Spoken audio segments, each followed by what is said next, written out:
4 Monks ने 2 सप्ताह तक बिना कुछ बोले चुपचाप ध्यान करने का निश्चय किया।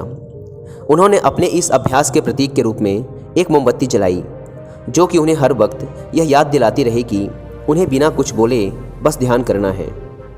इसके बाद उन मॉन्क्स ने ध्यान करना शुरू किया। पहले दिन की रात होते होते मोमबत्ती टिमटिमाई और फिर बुझ गई। यह देखते ही पहले मॉन्क ने कहा, अरे नहीं, यह मोमबत्ती तो बुझ गई।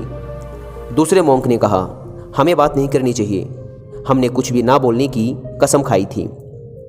तीसरे मॉन्क ने कहा, तुम दोनों को बोलने की क्या ज़रूरत थी।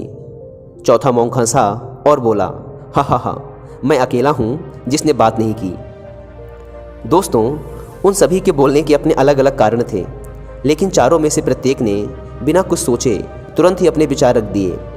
उनमें से किसी ने भी स्थिति को सुधारने का प्रयास नहीं किया। उसी आश्रम में उन चारों के अलावा एक बूढ़ा बुद्धिमान मॉन्क भी था। वह बिना कुछ बोले और उनकी तरफ ध्यान दिए बिना ही चुपचाप ध्यान करता रहा।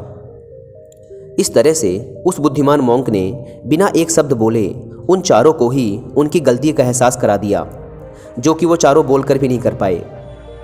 बिना सोचे समझे और ज़रूरत से अधिक बोलने पर हमें खुद ही लोगों के सामने शर्मिंदा होना पड़ता है। एक समझदार व्यक्ति कभी भी बिना मांगे किसी को सलाह नहीं देता, क्योंकि वह जानता है कि बिना मांगे दी गई सलाह का कोई मतलब नहीं होता और ना ही सामने वाला उस सलाह को मानता है। लेकिन आजकल लोगों ने अपनी प्रॉब्लम बताई नहीं कि हम उन्हें सॉल्यूशन देना शुरू कर देते हैं, जबकि 99% केसेस में जब लोग हमसे अपनी प्रॉब्लम शेयर कर रहे होते हैं तो वो हमसे कोई सॉल्यूशन नहीं सुनना चाहते, बल्कि वो तो सिर्फ ये चाहते हैं कि हम उनकी बातों को ध्यान से सुन लें, और इससे उन्हें कुछ समय के लिए शांति महसूस होती है। क्योंकि हम उन्हें जो सलाह देंगे ये उन्हें भी पता है। हर इंसान को पता होता है कि क्या सही है और क्या गलत है। इसलिए जब अगली बार हमसे कोई अपनी प्रॉब्लम शेयर करे तो हम बस उसकी बातों को ध्यान से सुने, उसे सलाह देना ना शुरू कर दें जब तक कि उसने मांगी ना हो। क्योंकि सामने वाला इंसान बस हमसे इतना ही चाहता है कि हम उसकी बातों को ध्यान से सुने और समझें।